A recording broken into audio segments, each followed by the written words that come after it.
እግዚአብሔር አምላካችን የተመሰገነ ይሁን። ቅዱሳን ወንድሞችና እህቶች ባለፈው እንደጀመርን ትዝ ይላችኋል።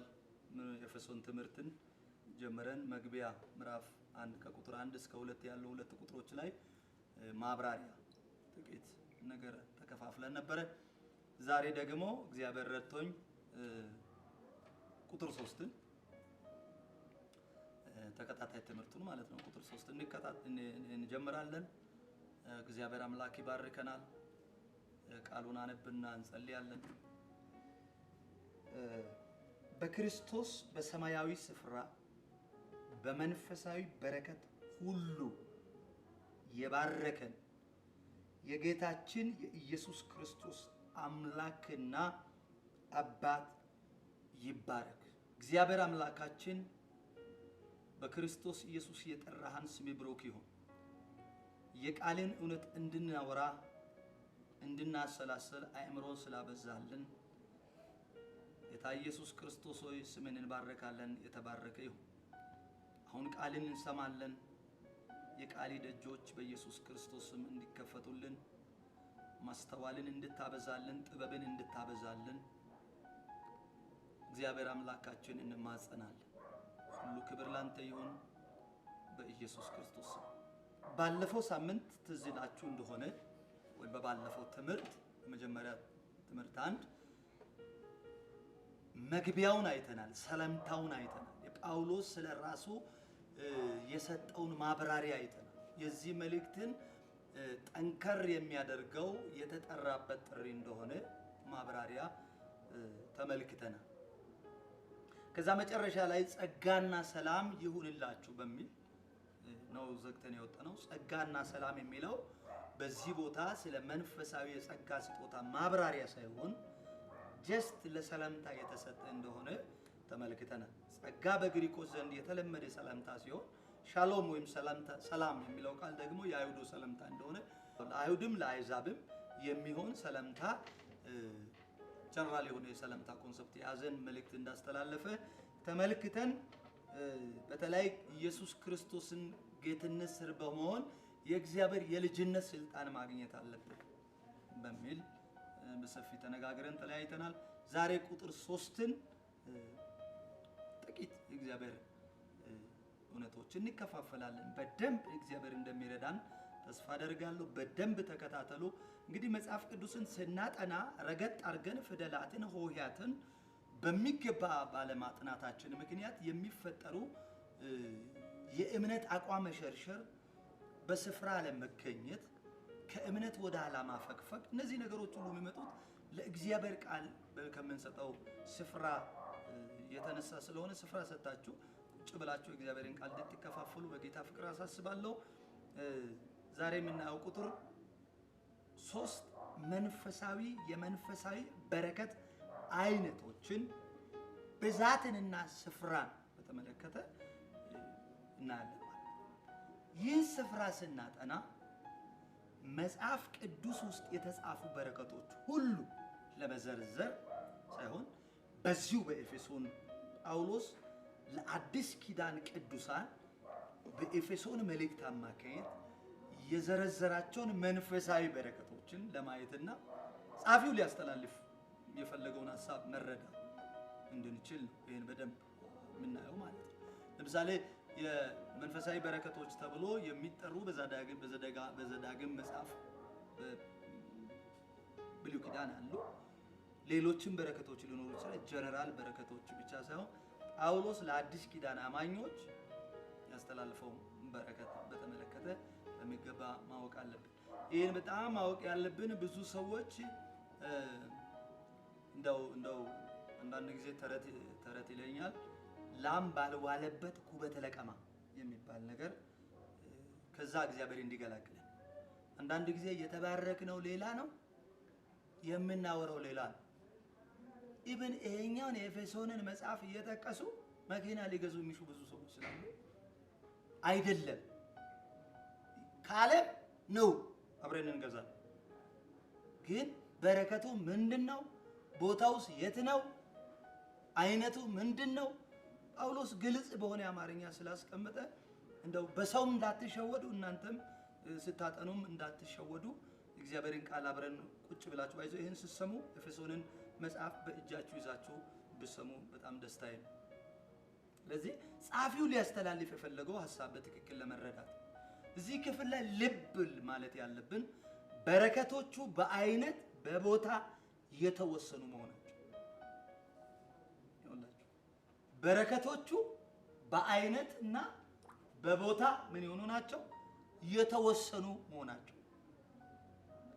በጣም እርግጠኛ ሆኜ የምነግራችሁ ውሃ ልማት ሄዳችሁ ማግኘት የምትችሉትን ማቴሪያል ማብራት አይለዳችሁ ውስን ቦታ ውስን ማለት ነው ውሃ ጠፍቶባችሁ ለማብራት አይላደው ልክ እንደዛም በረከቶቹ ቦታ አላቸው አይነት አላቸው አናደባልቃቸው እዚህ ልብ ልንል የሚገባ ነው ይሄ የበረከቱ አይነት ምንድነው ብዛቱ ስንት ነው ሚለው ማመረዳት ያስፈልጋል ማለት አንድ ቁጥር ነች አውመና ምንድነው ክፍሉ ምለው በክርስቶስ ብሎ ነው የሚጀምረው አሁን በደንብ ማየት ያለብን በረከቱን ከመዘርዘራችን ቦታውን ከመዘርዘራችን በፊት ጻፊው ከክርስቶስ ሁሉ አይልም በክርስቶስ ነው ስለዚህ ይሄን በረከት ለማግኘት በክርስቶስ መሆን አለብን ማለት ከክርስቶስ ቢሆን ሳታምንም ይሰጣል በክርስቶስ ስል ግን በረከቱ ተካፋይ ለመሆን በክርስቶስ በኩል ነው የሚሆነው ከበረከቱ ባለቤቱ ይበልጥ እዚህ በክርስቶስ ነው ቀጥሎ ምንድነው የሚለው በሰማያዊ ስፍራ ነው የሚለው እነዚህን ሁሉ እናያቸዋለን ሶስተኛ በመንፈሳዊ ነው የሚለው በመንፈሳዊ ነው ቀጥሎ ሁሉ ነው የሚለው አይዞ የኤፌሶን 1:3ን ካጠናን በኋላ ወይም 1:3 እስከ 14ን የበረከት አይነቶችን ከዘረዘርን ካጠናን በኋላ ማፋሸግ አይቻልም ማለት ነው ለሌላ በክርስቶስ የተቀበልነው በረከት ላይ ኢንጆይ ማድረግ ነው እንደ ተባረከ ሰው መኖር ነው እንጂ ያልተቀበልን እንደሆነ ለመቀበል በክርስቶስ መሆን ነው በረከት ሁሉ ስለሚል ኤፌሶን 3:14 በክርስቶስ የሆነ በረከት ሁሉ ምን ሆነና የባረከን ነው የሚለው የሚባርከን ሁሉ አይልም የባረከን እኔ አንድ ፈረንጅ አገልግሎት መጥቶ ቸርች ላይ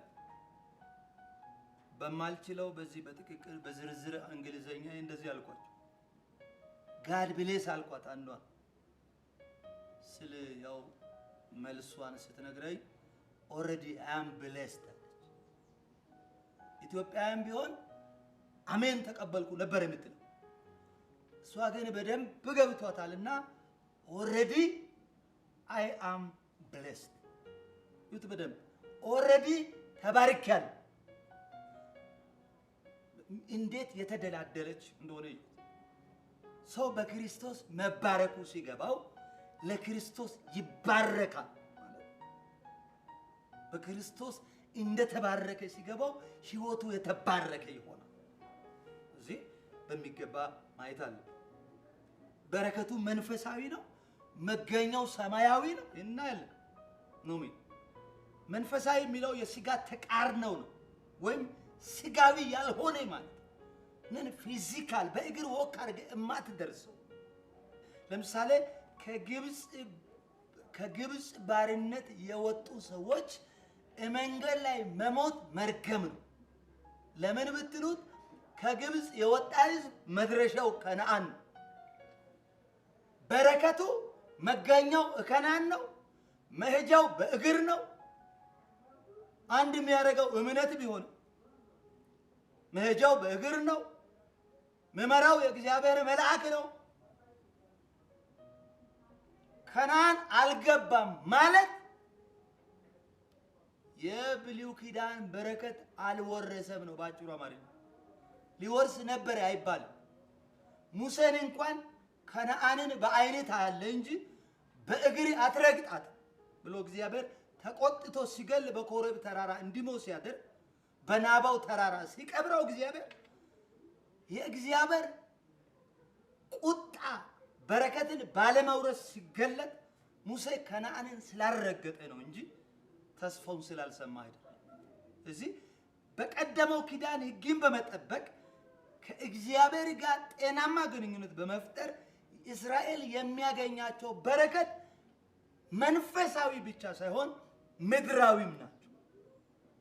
ለመንፈሳዊ ተምሳሌት ቢሆንም ምድራዊ ናቸው። ልጅነቱ እንዳለ ሆኖ እግዚአብሔር በእነሱ መጠራት እንዳለ ሆኖ በረከቱ በመውለድ በመውረስ በመብዛት ነው። ብዙ እኮ ብሉይ ኪዳን መጽሐፍ ወይንም በመጠጣት ጎተራም በመሙላት እህል በእህል ነው የሚያደርገው።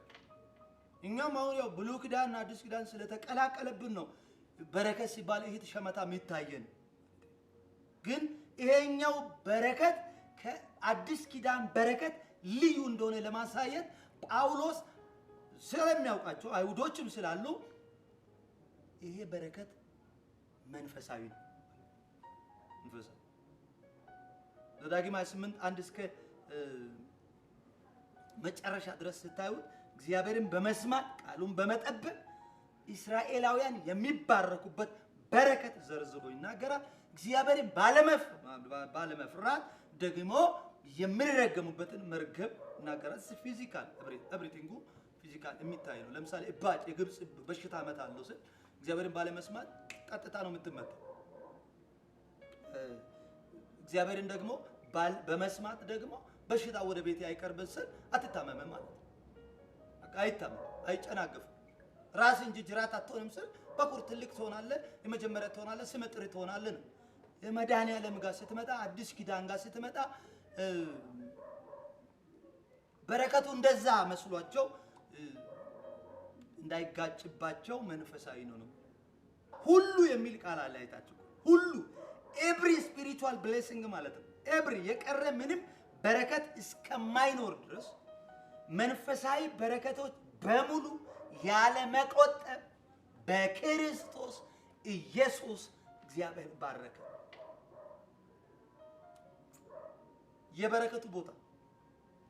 የበረከቱ ቦታ የሚናገር ስፍራ፣ ክልል፣ ወሰን ይናገር። በሰማያዊ ስፍራ በደንብ ስሙኝ። በሰማያዊ ስፍራ ማለት ከምድር ሲፈት በላይ በእግዚአብሔር ሉዓላዊ አገዛዝ ማንም ከእጁ በማይነጥቅበት የኛ የሆነ ነገር የኛ ሆኖ በሚጠብቅበት በእግዚአብሔር ዘንድ ተባርከናል። ለምሳሌ በክርስቶስ ኢየሱስ የሚያምን የዘላለም ሕይወት አለው ማለት አለው በማዘንድ ነው። የዘላለም የሆነው ኢየሱስ ዘላለማችንን ሰጥቶናል። እሱ በሰማያዊ ስፍራ የሚለው ቃል እንግሊዘኛው ሄቨንሊ ፕሌስ ነው የሚለው ሰማያዊ ስፍራ። ሰማያዊ ስፍራ ማለት ከምድር ሲፈት በላይ በእግዚአብሔር ሉዓላዊ አገዛዝ ዓለም በክፉ ተይዟል። የኛ ያለበት የኛ በረከት ያለበት ሰማያዊ ስፍራ። የቃሉ ትርጉም የሕግ ስንኝ በዚህ መልእክት ውስጥ 5 ጊዜ ሰማያዊ ስፍራ የሚለው ቃል ተጠቅሷል።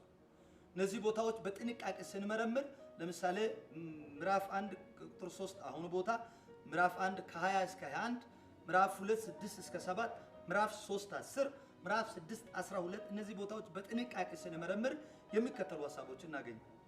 ክርስቶስን እግዚአብሔር በሰማያዊ ስፍራ በቀኙ እንዳስቀመጠው ያው እናንተም ትቀመጣላችሁ የሚለው ኋላ እናያለን። እሱ ዝርዝር በክርስቶስ ኢየሱስ ስናምን እግዚአብሔር በሰማያዊ ስፍራ በቀኙ እንዳስቀመጠው ስል እግዚአብሔር በቀኙ ኩርሲ ወንበር ይዞ ከአብ አጠገብ ተቀመጠ ማለት ሳይሆን ከምድር ስበት በላይ በሉዓላዊ በእግዚአብሔር አገዛዝ የሚገኝ ስልጣንን ለማመልከት ኃይልን ለማመልከት ወደ ግርማው መመለስን ለማመልከት የሚናገር እኛንም እግዚአብሔር ከክርስቶስ ጋር በሰማያዊ ስፍራ እንዳስቀመጠን የሚለው ይሄ ክፍል እንግዲህ አሁን እኛ ምድር ላይ ተቀምጠን ከነ እንቶኔ ጋር እየተጋፋን ካፈሻ እየጠጣን መጽሐፍ ቅዱስ ግን በሰማያዊ ስፍራ ከክርስቶስ ጋር አስቀመጠን ነው የሚለው። ምን ማለት ነው? በቃ ኦሬዲ እኛ ምን ሆነናል ማለት ነው? የሰማይ ዜጋ የመሆን መብት አግኝተናል። ከምድር ስበት በላይ ልጅነት አግኝተናል ማለት ነው።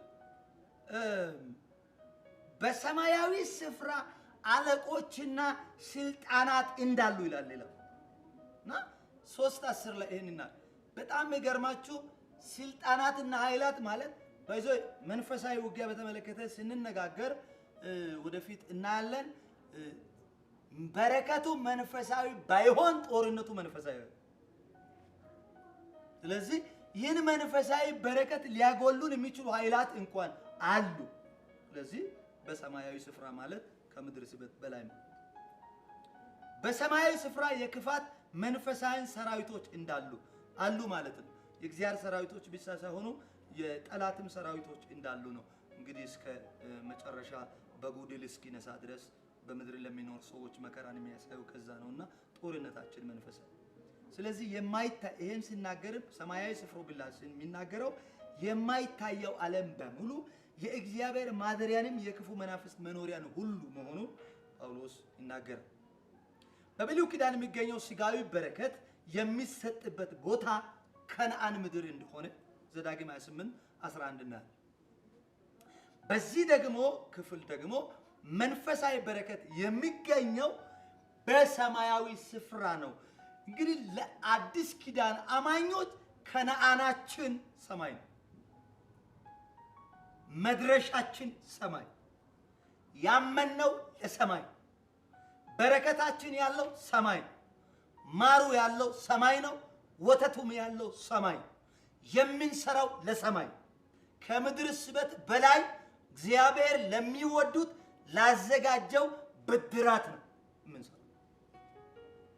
እነዚያ ከነዓን ሊገቡ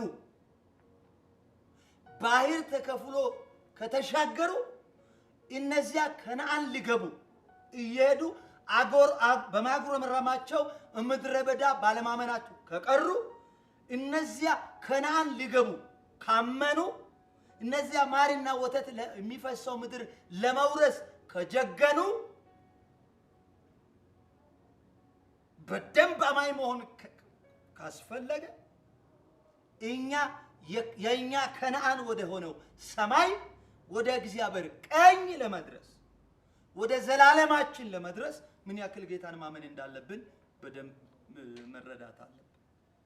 እንደው ሰማይ ነው ነገራችን ስንል ዝም ብለን አይደለም። ፊልጵስዩስ 3:20 ላይ እንደዚህ ይላል ጳውሎስ፣ እኛ ሀገራችን በሰማይ ነው፣ የምንሰራው ለሰማይ ነው። ለቦታ እኛ እንግዶችና መጻተኞች ይላል። እኛ አሁን ቤት ለምንሰራበት ከተማ እቺ መኖሪያ ምንላት ምንለፋት ላንታመም ምንደበቅባት እዚሁ ለዘላለም ምንኖር አይነት የምንሰራባትን የእንግዳ አይነት ኑሮ የምንኖርባት ቤት ነች። የኛ እኮ ፍጻሜ ያለው ሰማይ ነው ወገኖች። በደንብ ልንገራችሁ፣ በክርስቶስ ኢየሱስ ያመነ ሰው ለሰማይ ቫልዩ እስካልሰጠ አገልግሎት ሆነ ክርስትናው ዜሮ። መድረሻውን በደንብ ካልተረዳ ሰማይ ካልገባ ወደ ሰማይ እያየ ማገልገል ካልጀመረ ሰማይን ተስፋ ያላደረገ ክርስቲያን የመሰለ ምስኪን ይል።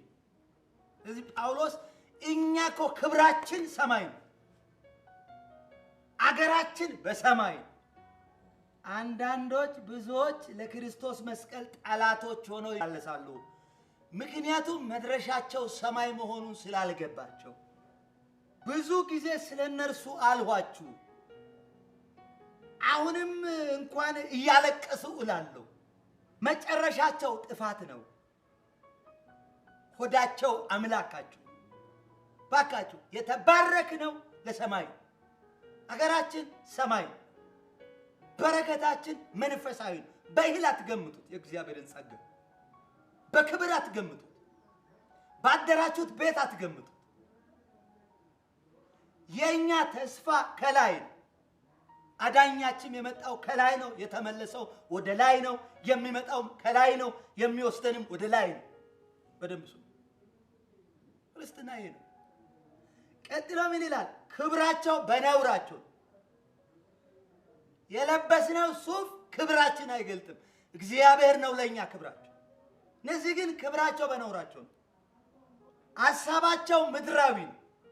እኛ አገራችን በሰማይ ነውና ካለ በኋላ ከዚያም ደግሞ የሚመጣውን መድኃኒታችንን እርሱ ጌታ ኢየሱስ ክርስቶስን እንጠባበቃለን። እኛ ሰማይ ቤት አለ። ስለዚህ በረከትን ፍለጋ ምድር እንዳታይ ጳውሎስ እኮ ነው ገና ተባርካችኋል ስል ሰዎቹ ዱባይና ካናዳን እንዳዩ። በወቅቱ ለነገሩ ካናዳ ቪዛም ላይ ሰጣቸው ይችላል። ግን እንደው ለኛም ትምህርት እኮ ሰዎች የሆነ ሀገር ሲሄዱ፣ ካናዳ ሲሄዱ፣ አሜሪካ ሲሄዱ ምስጋና ፕሮግራም እናደርጋለን። ሲሞቱ እናለቅሳለን። ሰማይ አልገባንማ። ሰማይ እኮ አልገባን። የተጠራነው ለሰማይ ነው። ምስጋና ፕሮግራም መደረግ ያለበት ስንሞት ነው። ምክንያቱም ከነአን እየሄደ ነው። አይ ወገኖቼ በረከታችን ያለው ሰማይ ነው፣ ምድር ላይ አይደለም። ምድር ላይ አይደለም። ማቴዎስ ወንጌል 6:19-21 ኢየሱስ እንደዚህ ያለ ለእናንተ በሰማይ መዝገብ ሰብስቡ። በዚህ ምድር በሚኖረው ቆይታችሁ ሰማይን ባዶ አርጋችሁ የሰማይን ካዘና ባዶ አርጋችሁ በምድር መክሊት አትነግዱ። ኢላይ ስትሄዱ ለማግኘት ለሰማይ መዝገብ ሰብስቡ። ቅዱሳን ወንድሞችና እህቶቼ በረከታችን በሰማይ ከሆነ መዝገባችን በሰማይ ከሆነ ልባችን በሰማይ የምንኖረው ለሰማይ እግዚአብሔር ለሰማይ እንድንኖር ይርዳል። ስለዚህ በረከታችን መንፈሳዊ ብቻ ሳይሆን ቦታው ሰማያዊ። ቆላስይስ 3:1-2 ላይ እንደዚህ ይላል በላይ ያለውን እሹ፣ በላይ ያለውን አስቡ። እንደም እንደዚህ ይላል ቆመን እያለን እኮ ሕይወታችሁ ከክርስቶስ ጋር ተሰውሯል። በጣም የሚገርማችሁ ነገር የከነአን ጉዞ በስጋ መሞት ይቋጫል። መንገድ ላይ የሞተ አልወረሰም ይባላል። የአዲስ ኪዳኑ ከነአን የሰማይ ጉዞ በስጋ በመሞት ደግሞ ውርሱ ይጀምራል። ብሉይ ኪዳን ላለመሞት በእግዚአብሔር ፕሮቴክሽን ስጋችን ባለመሞት በእግዚአብሔር ፕሮቴክሽን ከነአን መግባት ልጅ መውለድ መባረክ። የአዲስ ኪዳኑ እየሞቱ ኢየሱስን ማግኘት መባረክ። ለዚህ ነው ነፍስና ስጋን የሚገሉ አትፍሩ ሲል እየሞታችሁ አትፍሩ የሚል ቃል አለ ማቴዎስ ወንጌል ምዕራፍ 10 ላይ። ስለዚህ በላይ ያለውን እሹ፣ በላይ ያለው አስቡ። እየሞታችሁ አገልግሉ። የምድሩን ተውት። ነገረ ስራችሁ ለላይ ይሁን። ስትሰጡ ለላይ፣ ስትኖሩ ለላይ፣ ስትወልዱ ለላይ፣ ስታገለግሉ ለእግዚአብሔር። ለዚህ ምድር ጭብጨባ አይደለም። ሰዎች ለሚሰጡን ሙገሳ አይደለም። ሰዎች ለሚሰጡን ክብር አይደለም። እላይ እያየን ለላይ እንድናገለግል ጌታ ይርዳል። በረከታችን ላይ ሕይወታችሁ አሁን እንዳልኳችሁ በክርስቶስ በእግዚአብሔር ከክርስቶስ ጋር ተሰውሯልና ቆላስይስ 1:3-5 በሰማይ ከተዘጋጀላችሁ ተስፋ የተነሳ ሰማይ ተስፋ የሌለው ምእመን በምድርም ተስፋ የለም። ስለዚህ አንደኛ ጴጥሮስ 1:3-5 የርስት ይላል ለእናንተ በሰማይ ቀርቶላችኋል ይላል። በኢትዮጵያ ዋና ከተማ ቀርቶላችኋል አይደል? በሰማይ ቀርቶ ለምታምኑ ለምትሰቃዩ ያመናችሁት ጌታ ርስት አዘጋጅቷል። የት ስትሉ በሰማይ ቀርቶላችኋል። ስለዚህ ሰማይ ለመሄድ የሚጓጓ አማኝ ከሆንን ሰማይ ገብቶናል። በረከታችን በሰማይ።